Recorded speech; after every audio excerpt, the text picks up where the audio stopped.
सरकार बनलं 70,000 कोटीचा आपल्याला माहित आहे बोलतात दुसऱ्या दिवशी गणित तिकडे गेल्यावर स्वच्छ होतो तिजोरीच्या चाव्या त्यांच्या विकास आघाडीचे उमेदवार मंत्रिमंडळ अख्खं अनुराधाताई नागवडे या महिला म्हणून 1960 सालापासून पहिल्यापासून सगळे पुरुषच उभे राहिले आणि पुरुषच आमदार झाले. महिलाला काही चान्स मिळाला नाही. आणि आता सक्षम महिला कोण आहे तर अनुराधाताई. मित्रांनो, मी सुद्धा अनुराधाताईचं काम करणार नव्हतो, पण का करायला ठरवलं. पहिल्यांदा उमेदवारी घोषित झाली प्रतिभाताई पाचपुते आणि इकडून अनुराधाताई नागवडे आणि तिकडून प्रणोतीताई जगताप. आणि मग म्हणलं 3 महिला उभ्या राहिल्या, तिघीतून कुणी निवडून आलं तर महिलाच येणार आहे. आपण प्रणोतीताईचं काम करू, आपल्या कोळगाव गटाचे आहेत. पण तसं झालं नाही. काष्टीवाल्या महिलेने माघार घेतली, प्रणोतीताईने माघार घेतली आणि हे 2 गडी उभे राहिले. अण्णासाहेब तिसरा. हे 4 जणांची फाईट आहे आणि या फाईटीमध्ये 3 गडी पडणारच आहे आणि 1 बाई निवडून येणारच आहे. 70,000 कोटीचा बोलतात दुसऱ्या दिवशी गणित तिकडे गेल्यावर स्वच्छ होतो तिजोरीच्या चाव्या त्यांच्या निवडून तुमचा कार्यक्रमच आहे. 36 केसेस आहेत. सत्कार करावा लागेल एकदा त्यांचा. एवढ्या केसेस केल्या.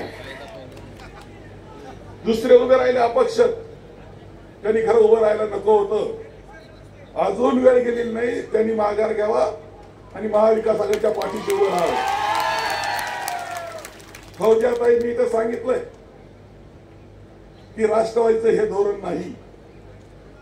ताई या अधिकृतपणे खासदार म्हणून इथं बोललेलं आहे, हे आपण लक्षात घ्या. आपल्या सगळ्यांना काळजी घ्यावी लागणार आहे.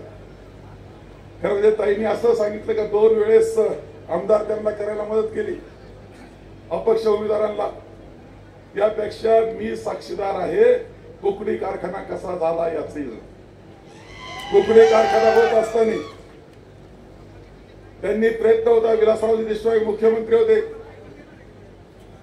कुकडी कारखान्याचा अर्ज आल्यानंतर भेटायला गेले पुंडलिकराव आणि विलासरावजी त्यांना म्हटले की बाळासाहेबाला विचारावं लागेल जिल्हायुक्तांचा. मला विचारलं काय करायचं कुकडी कारखान्याचं. मी सांगितलं की शिवाजी बापू नागडेंना विचारावं लागेल. बापूंना घेऊन गेलो. बापू सरळ स्वभावाचे.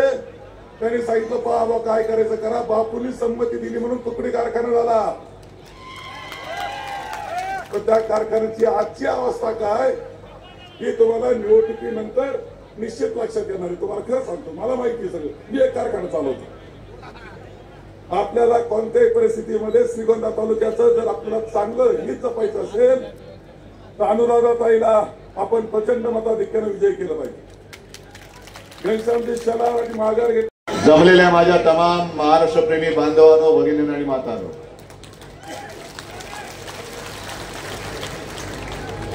उशीर झालाय त्याबद्दल मी प्रथम दिलगिरी व्यक्त करतोय. आणि एका गोष्टीचा मी तर म्हणेन की ही एक वेगळ्या प्रकारची टेस्ट आहे सगळ्यांची. कारण तिकडे सत्ताधाऱ्यांच्या सभा सुरू आहेत. जेवण बिवण मस्त बिर्याणी वगैरे सगळा काही इंतजाम आहे. तरी लोक येतात, जेवतात आणि भाषण ऐकतात, निघून जातात. पण इकडे तुम्ही माझ्याकडे काही नसताना वेळ झाला तरी सुद्धा थांबलात. याला म्हणतात प्रेम.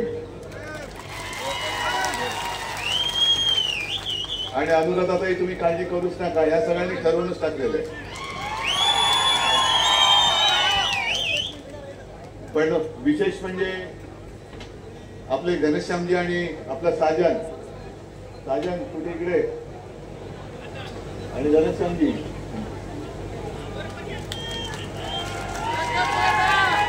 मी एवढ्यासाठी साजनला का सांगितलं बोलवलं कारण हा मतदारसंघ मुळामध्ये त्याच्यासाठी आपण मागितला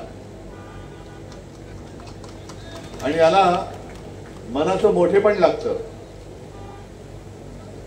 साजनच ताईंना घेऊन आला आणि मला त्यांनी सांगितले की साहेब माझ्याऐवजी यांना उमेदवारी द्या, विजय नक्की होणार.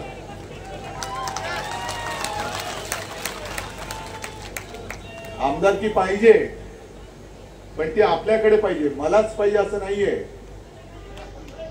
आणि म्हणून साजन जर आता साजन वयाने लहान आहे म्हणून अरे तुरे बोलतो बाबा, म्हणून साजन खास धन्यवाद देतोय. आणि तुमच्या दोघांनाही कुठे गेले पण आणि हा थोरात साहेबांना पुढे सोडायला गेले. आता वारा आपला आहे, आपण जिंकणार नक्कीच, पण जिंकल्यानंतर तुम्हाला वाऱ्यावर सोडणार नाही ही ग्वाही मी तुम्हाला सगळ्यांच्या साक्षीने देतोय.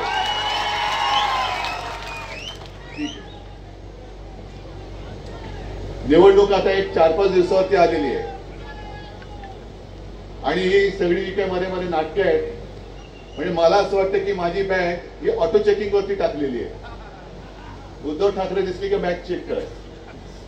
पण मी पहिला व्हिडिओ एक टाकला, आज पण घेतलेला आहे. मला पण बरं वाटतं, थोडी माझी हाऊस भागायला मिळते की फोटोग्राफी जी आता करू शकत नाही ती फोटोग्राफी मी परत करू शकतोय.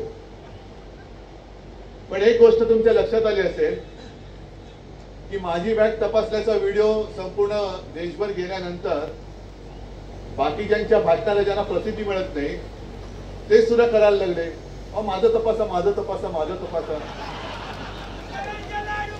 म्हणजे माझं तपासा म्हणजे काय की माझं तपासलं म्हणजे बॅगेड काय असेल ते तर मी पण टीव्हीवर दिसेन म्हणून त्या बॅगा चेक करून घेत आहेत. पण एक मुद्दा म्हणून तुम्हाला सांगतो, निवडणूक आयोगाला सुद्धा एक सूचना पत्र जारी करावं लागलं. आजपर्यंत असं कधी केलं नव्हतं. माझं सामान तपासायला काहीच हरकत नाहीच आहे. माझ्याकडे मी पैसे देऊन जर का माणसं आणायची असती ना तर ही माझी रक्तमासाची जीवाला जीव देणारी माणसं ही पैसे न देता पैसे न घेता इकडे आलीच नसती. आणि मग त्यांनी आज एक सूचनापत्र जाहीर केले, त्याच्यामध्ये एक पंतप्रधान वगळले तर बाकी सगळ्यांना हे कायदे लागू आहेत. माझा आक्षेप इकडेच आहे. माझं म्हणणं पंतप्रधानांची बॅग सुद्धा जर ते प्रचाराला येत असतील तर तपासली गेलीच पाहिजे. याला म्हणतात लोकशाही. कोण आहेत ते? देशाचे पंतप्रधान आहेत तर त्यांनी लाल किल्ल्यावरनं भाषण करायचं. आमच्याकडे येत आहेत, राज्यामध्ये जात आहेत, लोकसभेला आमच्या गल्लीबोळात फिरले, लोकांनी रस्त्यावरती आणलं. मग जर प्रचार करायला मी माझ्या पक्षासाठी फिरतोय, प्रधानमंत्री देशाचे एका पक्षाच्या उमेदवाराचा प्रचार करायला येत असतील तर त्यांची सुद्धा बॅग तपासायला हवी की नकोय? मग माझ्यात आणि त्यांच्यामध्ये फरक काय? मी माझ्या पक्षाचा अधिकृत प्रमुख तरी आहे, तुमचा अध्यक्ष वेगळा आहे. तुमचा तो अध्यक्ष नड्डा, आता त्यांची बॅग तपासताना फोटो येईल कारण त्यांना पहिल्यांदा जी काही माझ्या बॅग तपासणीचा व्हिडिओ आला सगळं वातावरण उलट झालं त्यांचं आणि आता ते पण उलटे होणार आहे. तर ही सगळी दडपशाही चाललेली आहे. त्या दडपशाहीच्या विरोधात आपण उभे राहिलेलो आहोत. मी खास धन्यवाद देईन थोरात साहेबांना, फौजिया खान पण येऊन गेले त्यांना पण धन्यवाद देईन. पण आता तुम्हाला कळेल आपलं कोण आणि आपल्यात घुसलेले शकुनी मामा कोण. ही शकुनी मामांची काही अपशकुनी मांजरं त्यांना स्वतःची पडलेली आहे. त्यांना महाविकास आघाडीचं सरकार येऊ नये असं वाटतंय. ते बंडखोरी करून आपली मतं फोडायचा प्रयत्न करणार आहे. हे तुम्हाला मान्य आहे? मग इथला खासदार कोण? लंकेनं सुद्धा निलेश तर आपला होताच एकीकडे म्हणजे शिवसेनेचा. निलेशना पण सांगते की निलेश इथल्या प्रत्येकाने आणि शिवसैनिकांनी पण भेदभाव न करता, पक्षपातीपणा न करता, जसं लोकसभेला एक अशक्य वाटणारा विजय हा मिळवून तुम्हाला दिल्लीत पाठवलं, तुमचं सुद्धा काम आहे, तुम्ही माझ्या या ताईसाठी इकडे येऊन प्रचार केलाच पाहिजे. कारण निवडणुका येत असतात, निवडणुका जात असतात, पण निवडणुका उमेदवाराचं आयुष्य बदलतं ठीक आहे, कारण त्यांच्याकडे खोक्यानी राशी लागल्यात, कोण जे कथाच झालेत ते त्यांच्या. पण या निवडणुका ज्या आहे ते तुमचं आयुष्य ठरवणारी निवडणूक आहे. मध्ये जर का अपक्ष म्हणून कोणी, मी बंडखोरी म्हणतच नाही, गद्दारी, ते अपक्ष कोण आहेत ते सुद्धा गद्दारीच करतायत, तुमच्याशी गद्दारी करतायत. आज आपण स्वाभिमानाने आपला महाराष्ट्र उभा करायला निघालेलो आहोत आणि त्याला तुम्ही अपशकुन करता आहात. अरे कुठे खेळाले पहा. आज इथे माझ्या माता भगिनी आलेले आहेत, अनेक शेतकरी दादा आलेले आहेत. प्रश्न तसेच आहे, जर तुम्ही गद्दारी केली आणि दुर्दैवाने येणार नाही, स्थायी प्रचंड मताधिक्याने तुम्ही विजयी होणारच आहात. पण आपल्याला अडथळे आणण्याचं काम जर हे करत असतील तर मग मात्र ही गद्दारी तुमच्याशी होते. या मतदारसंघाचे अनेक प्रश्न ताई तुम्ही पण मांडलेत, माझ्यासमोर पण आहेच. प्रश्न सगळीकडेच आहे.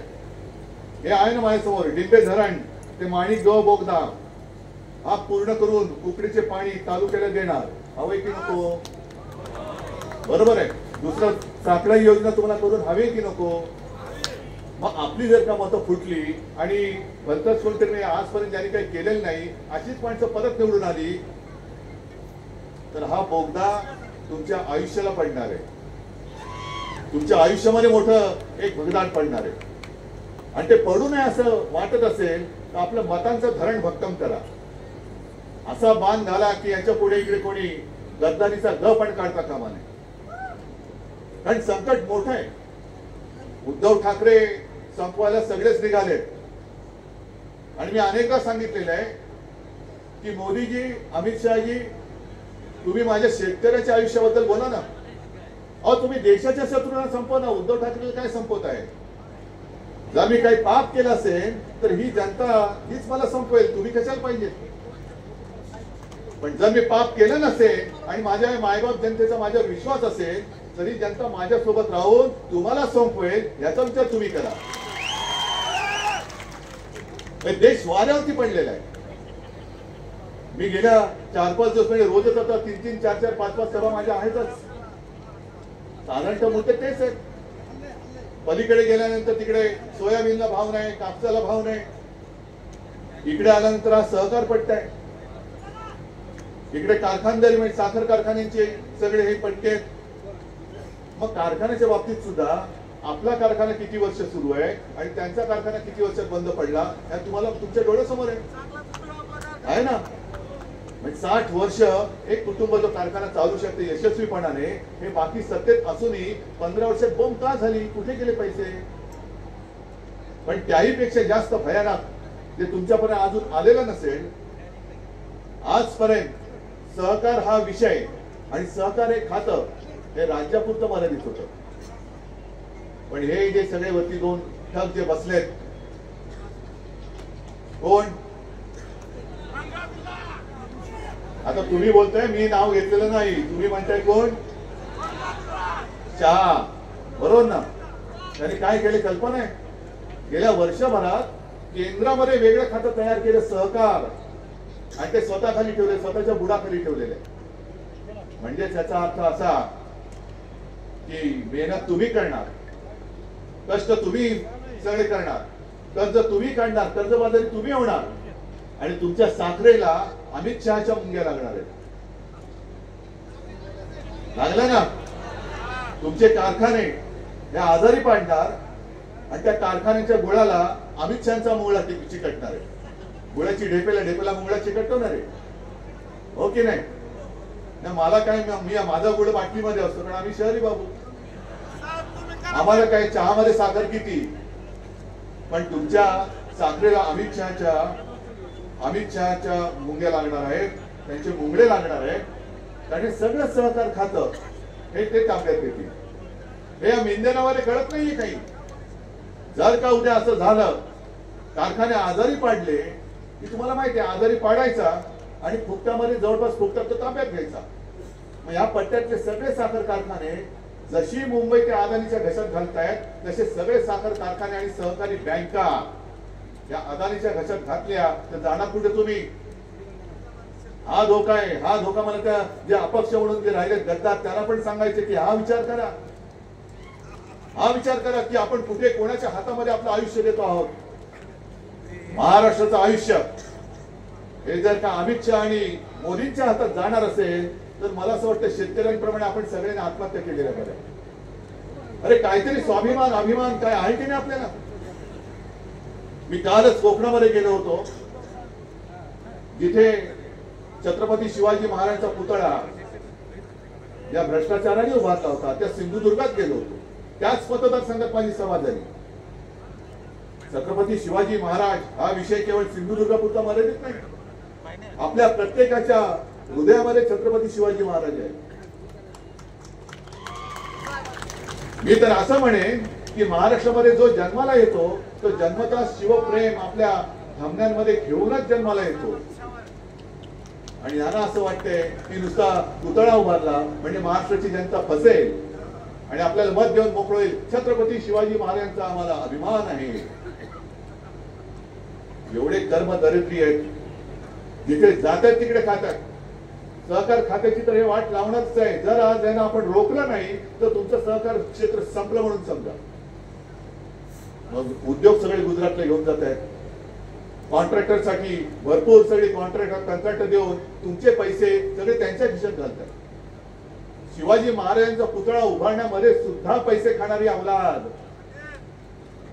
त्यांना आपण निवडून द्यायचं? मग कशाला शिवाजी महाराज की जय बोलायचं?